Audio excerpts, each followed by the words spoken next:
வணக்கம் மக்களே, எல்லாரும் நலமா இருப்பீங்கன்னு நம்புகிறேன். என்னுடைய சேனலில் நான் உங்களுக்காக தொடர்ந்து யூஸ்ஃபுல்லான கண்டென்ட் மட்டுமே கொடுத்துட்ருக்கேன். இந்த வீடியோ உங்களுக்கு ரொம்ப ரொம்ப யூஸ்ஃபுல்லாக இருக்கும். நம்ம சென்னையில் ஃபிசிக்கல் ஹெல்த்துக்கும் நம்மளுடைய மென்டல் ஹெல்த்துக்கும் சிறப்பான ஒரு கோவில் இருக்குது. அந்த கோவில் பற்றி தான் இதில் சொல்ல போகிறேன். அது மட்டும் இல்லைங்க, ஒரு பியூட்டிஃபுல்லான லேக். ஒன் டே அவுட்டிங்க்கு ரொம்ப சூப்பராக இருக்கும். ரொம்ப காமாக இருக்குது.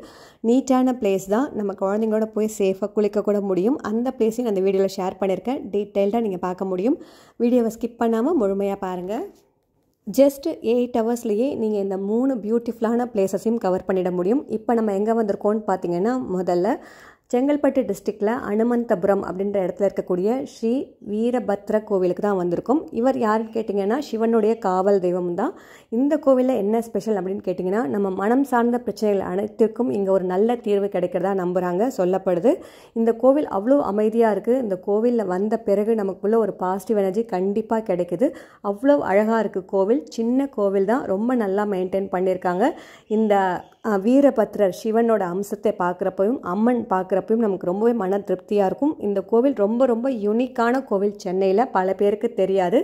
கோவிலை விட்டு வெளியே வந்தீங்கன்னா இந்த மாதிரி கோவிலை சுற்றி இருக்கக்கூடிய சின்ன சின்ன கிராமங்களில் விளைவிக்கக்கூடிய நிறைய காய்கறிகளை பார்க்க முடியும். நான் காலையில் இங்கே வந்தப்போ பார்த்தீங்கன்னா கரெக்டாக மணி 11:30, 1 o'clock வரைக்கும் இந்த கோவில் திறந்துருக்காங்க. அதனால் என்னால் இவ்வளோ தான் காய்கறிகள் வாங்க முடிஞ்சுது. ஈவினிங் வந்தீங்கன்னா நீங்கள் நிறைய காய்கறிகள் ஃப்ரெஷ்ஷாக வாங்கிட்டு போக முடியும். மண் பாத்திரங்கள் இங்கே ரொம்ப ஸ்பெஷலாக இருக்குது. மண் பானைகள், மண் சம்மந்தப்பட்ட நிறைய பொருட்களை இங்கே நீங்கள் சீப் அண்ட் ரேட்டில் வாங்க முடியும் அப்படின்னு சொன்னாங்க. வீரபத்ரர் கோவிலில் நிம்மதியாக நல்லதொரு தரிசனத்தை முடிச்சுட்டு அடுத்து நாங்கள் வந்த இடம் தான் இந்த கொண்டாங்கி லேக். கோவிலேருந்து எக்ஸாக்டாக சொல்லணும்னா ஒரு 7 kilometers இருந்தது. 15 to 20 minutesல நாங்கள் இங்கே ரீச் ஆகிட்டோம். வர வழி எல்லாமே ரொம்பவே நல்லா இருந்தது. ரோடும் நல்லாவே பெட்டராக இருந்தது.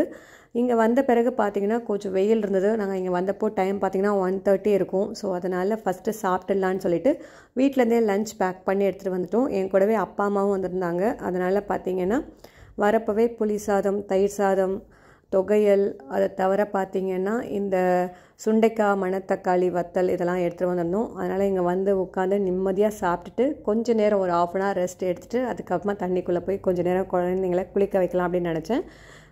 லேக்கில் பார்த்திங்கன்னா எவ்வளோ ஆழம் இருக்கும் அப்படின்னு சொல்லணும்னா ஒரு 2 feet அவ்வளோதான் இருக்கும் அப்படின்னு தான் நான் நினைக்கிறேன். சேஃபாக தான் இருந்தது. நாங்கள் வந்தப்போ ஒரு 5-6 ஃபேமிலி தான் இருந்தாங்க. அதனால் நிறைய எல்லாருமே குழந்தைங்களோட தான் வந்திருந்தாங்க. ஆனால் சேஃபாக தான் இருக்கும் அப்படின்னு சொன்னாங்க.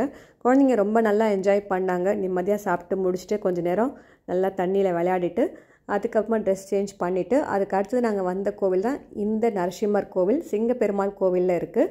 இது பார்த்திங்கன்னா லேக்லேருந்து ஜஸ்ட்டு ஒரு 10 kilometers அவ்வளோதான் இருக்கும் சிங்கப்பெருமாள் கோவில். இங்கே நாங்கள் வந்த பிறகு நல்ல தரிசனம் கிடச்சிது. இந்த கோவில் பார்த்திங்கன்னா 4:30 தான் ஓப்பன் பண்ணுறாங்க. இந்த கோவில் பார்த்திங்கன்னா பழம்பெரும் கோயிலுங்க. கிட்டத்தட்ட 1500 வருடங்களுக்கு மேலான கோவில்.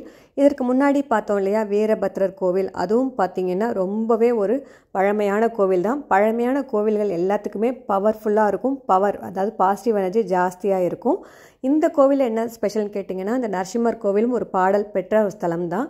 இந்த கோவிலில் பார்த்திங்கன்னா இங்கே இருக்கக்கூடிய நரசிம்மர், அதாவது பெருமாளுக்கு பார்த்திங்கன்னா நெற்றிக்கண் இருக்குங்க. தீப ஆராதனை பண்ணும்போது மட்டும் அந்த நெற்றிக்கண்ணை நமக்கு காமிக்கிறாங்க. ரொம்ப ரொம்ப ரொம்ப எனக்கு அந்த பார்த்த தருணம் பார்த்திங்கன்னா மெய் சிலிர்த்து போணுச்சுன்னு தான் சொல்லுவேன். இது வரைக்கும் நான் இந்த மாதிரி நரசிம்மருக்கு நெற்றிக்கண் நான் பார்த்ததே கிடையாது. இது ரொம்ப ரொம்ப ரொம்ப யூனிக்கான ஒரு கோவிலாகவும் இருந்தது. இதை கொண்டு போய் உங்களுக்கும் சேர்க்கணும், நீங்களும் அவரோட ஆசி பெறணும் அப்படின்றதுக்காக தான் இந்த வீடியோவில் நான் ஷேர் பண்ணியிருக்கேன். கோவில் உள்ளார வீடியோ எடுக்க அலோவ் பண்ணல, அதனால் என்னால் வீடியோ எடுக்க முடியல. கோவில் ரொம்ப அழகாக இருந்தது. சின்ன குன்று மாதிரி இருக்குது பார்த்தீங்களா, இதை சுற்றி தான் நம்ம வர மாதிரி இருந்தது. கோவில் ரொம்ப நல்லா நீட்டாக மெயின்டைன் பண்ணியிருக்காங்க. இங்கே கிடைக்கக்கூடிய பிரசாதம் ரொம்பவே ஸ்பெஷலாக சொல்லப்படுது. நிறைய பொடி வகைகள்லாம் இங்கே வந்து சேல் பண்ணுறாங்க. இங்கே என்ன ஸ்பெஷலான பிரசாதம் கேட்டிங்கன்னா, பெருமாளுக்கு பிடித்த மிளகு தோசை அதுதான் வந்து இங்கே பிரசாதமாக கொடுக்கப்படுது. அதில் பொடி தடவி கொடுக்குறாங்க. ரொம்ப டேஸ்டியாக இருந்தது. இதுக்கு முன்னாடி நாங்கள் சாப்பிட்டதே கிடையாது. குழந்தைங்களும் ரொம்பவே விரும்பி சாப்பிட்டாங்க. இந்த வீடியோ உங்களுக்கு ரொம்பவே பயனுள்ளதாக இருந்திருக்கும்னு நம்புகிறேன். அடுத்த ஒரு வீடியோவில் நான் உங்களை சந்திக்கிறேன். அது வரைக்கும் ஸ்டே டியூன். நன்றி.